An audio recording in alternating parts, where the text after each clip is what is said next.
লালমনিরহাটের পাটগ্রাম উপজেলার দহগ্রাম সীমান্তে আন্তর্জাতিক আইন ভঙ্গ করে ভারতীয় সীমান্তরক্ষী বাহিনী বিএসএফের কাঁটাতারের বেড়া নির্মাণকে কেন্দ্র করে উত্তেজনা বিরাজ করছে। স্থানীয় সময় শুক্রবার সকাল 11টার দিকে আন্তর্জাতিক পিলার 8/41S বরাবর শূন্যরেখায় বিপুল সংখ্যক শ্রমিক নিয়ে আকস্মিকভাবে কাজ শুরু করে বিএসএফ। বিজিবির বাধা সত্ত্বেও তারা কাঁটাতারের বেড়া নির্মাণ চালিয়ে যায়। এ ঘটনার পরপরই বিজিবি সীমান্তে অতিরিক্ত সদস্য মোতায়েন করে সতর্ক নজরদারি শুরু করে। অন্যদিকে ভারতের অংশেও অতিরিক্ত বিএসএফ সদস্য মোতায়েন করা হয়েছে।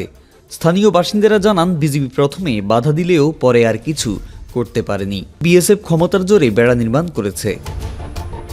আন্তর্জাতিক সীমান্ত আইন অনুযায়ী শূন্যরেখা থেকে 150 গজের মধ্যে কোনো স্থাপনা নির্মাণ নিষিদ্ধ।